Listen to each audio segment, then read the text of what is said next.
ဒီတကယ်ကြီးအားလုံးပဲမြင်ကြပါကျွန်တော်ဒီနေ့ COC game မှာပေါ့နော် COC game event မှာဘယ်လို coin တွေဘယ်လိုပေါက်အောင်လုပ်ရမလဲဆိုတော့ကျွန်တော်ပြပြရမယ်ပေါ့နော်ကျွန်တော်တို့က lucky draw လုပ်ရမှာအဲ့အတွက်ကျွန်တော်တို့ဒီမှာ COC game တွေကိုကျွန်တော်တို့တစ်ချက်ဝင်ရမယ်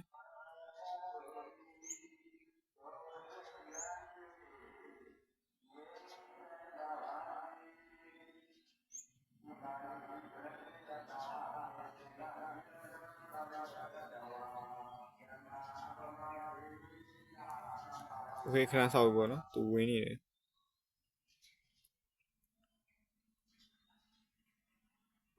ဝေးကျွန်တော်ဒီထဲကိုရောက်ပြီဆိုရင်ဒီမှာဒါလေးနေလိုက်ပါကျွန်တော်ဒီထဲမှာရောက်ပြီဆိုရင်ကျွန်တော် game ကစားတာကျွန်တော်အရင်တော့ပြောပြီးပြီပေါ့နော်ကျွန်တော်ဒီထဲမှာရောက်ပြီဆိုရင်ကျွန်တော်တို့ game လေးဖွင့်လာလိုက်အပြီးကျွန်တော်ဘာလုပ်ရမလဲဆိုရင်ကျွန်တော်တို့ဒီကတော့ဝယ်ရမယ်ပေါ့နော်ကျွန်တော်ဒေါ်လာတော့ဝယ်ရမယ်ဒေါ်လာဝယ်ဖို့ဆိုရင်ကျွန်တော်ကြိတ်ရနေသွားလို့ရတယ်ဒီမှာကျွန်တော်ဒီနေရာပဲဝယ်ပြလိုက်မယ်โอเคဒီမှာဒီနေရာကိုကျွန်တော်ရှောက်ဝယ်ပြမယ်ပေါ့နော်ဒီမှာပေါ့နော်ဒီချင်းခွေပုံစံလေးနဲ့အမှကျွန်တော်1 up ဝယ်လိုက်မယ်ပေါ့1 USD ဒေါ်လာဝယ်လိုက်မယ်ကျွန်တော်ချင်းခွေပုံစံလေးနဲ့ကျွန်တော်ချက်နေမယ်ဒီအထက်ဝယ်ရမယ်ပြီးကျွန်တော်ဒီမှာ1 USD ဒေါ်လာဆိုတာရှိတယ်ပေါ့နော်အဲဒီမှာ1 USD ဒေါ်လာအဲ့ဒါလေးကျွန်တော်တစ်ချက်ဝယ်လိုက်မယ်ကျွန်တော်ဒီ COC coin နဲ့ပဲကျွန်တော်သုံးလိုက်မယ်ပေါ့နော်အဲဒီမှာသူက star နဲ့လည်းသုံးလို့ရတယ် COC coin နဲ့လည်းသုံးလို့ရတယ်ကျွန်တော် COC coin နဲ့ပဲသုံးလိုက်မယ်ဝေးတာအောင်မြင်သွားပြီပေါ့နော်အောင်မြင်သွားပြီဆိုရင်ကျွန်တော်တို့ကျွန်တော်တို့ဒီညမှာပေါ့နော်အဲဒီမှာ COC revolt ဆိုတာရှိတယ်အဲ့လေးတစ်ချက်နေရမယ်ဒီမှာကျွန်တော်တို့ဒီမှာပြန်မဝင်ရတာပေါ့နော်ဒီမှာပြန်မဝင်ရတာဒီမှာသူကျွန်တော်တို့ခုနရင်းလိုက်တဲ့ဟာပေါ့နော်ဒီမှာလာပြတယ်ပေါ့နော်အမောက်ဒါဆိုရင်ကျွန်တော်တို့ဘယ်လိုလုပ်ရမလဲဆိုရင်ကျွန်တော်တို့ဒီမှာအဲ့ဒီကျွန်တော်တို့ရင်းလိုက်တဲ့ဟာကိုကျွန်တော်တို့ခဏလေးပေါ့နော်ဂိမ်းနဲ့ဝင်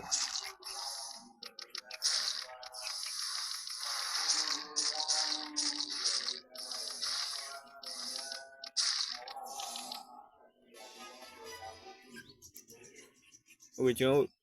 ကျွန်တော်ရင်းလိုက်တဲ့ဟာကိုကျွန်တော်အဲ့ဒီ report တွေကိုတစ်ချက်ဝင်မယ်ပြီးရင်ကျွန်တော် report တစ်ချက်နှိပ်လိုက်မယ်ပေါ့နော်ကျွန်တော် report တစ်ချက်နှိပ်မယ်ပြီးရင်ကျွန်တော်ဒီကောင်လေးကိုကျွန်တော် screenshot ရိုက်လိုက်ပေါ့နော် screenshot ရိုက်လိုက်မယ်ပြီးရင်ကျွန်တော်ဒီမှာဒီနားမှာပေါ့နော်ဒီမှာ ID ဆိုတာရှိတယ်အကောင်လေးကိုကျွန်တော် screenshot ရိုက်လိုက်မယ်ပြီးရင်ကျွန်တော်ဒီမှာ ID ဆိုတာလေးကိုကျွန်တော်ဒီမှာ coffee လေးရှိရပေါ့နော်coffee လေးရှိcoffee လေးကိုကျွန်တော်တစ်ချက်နှိပ်လိုက်မယ်ပေါ့ coffee ယူလိုက်မယ်ပြီးရင်ကျွန်တော်ဘယ်သွားရမလဲဆိုကျွန်တော်တစ်ချက်ပြန်ထွက်လိုက်မယ်ပြီးရင်ကျွန်တော်ဒီမှာ back နဲ့ထွက်လိုက်မယ်ပြီးသူ COC ထိန်ရှိရပေါ့နော် COC ထိန်ရှိရဘယ်နားမှာလဲဆိုခဏလေးဒီမှာပေါ့နော်ဒီမှာရှိရပေါ့နော်ဒီမှာဟိုကျွန်တော်ကတော့ COC ထိန်နဲ့အဲ့ဒါကိုတစ်ချက်ဝင်လိုက်မယ်ဟိုမာကိုဒီမှာ COC ထိန်နဲ့ကိုကျွန်တော်တစ်ချက်ဝင်လိုက်ပြီးရင်ကျွန်တော်ဒီမှာစာပို့လို့ရတဲ့နေရာရှိရပေါ့နော်ဒီမှာ sport ဆိုတာလေးနေရာလည်းရှိတယ်ပြီးကျွန်တော် event ဆိုတာရှိတယ် event နေရာမှာကျွန်တော်သွားပို့လို့ရတယ်ကျွန်တော်ညတော့ပို့တာကျွန်တော်ပြမယ်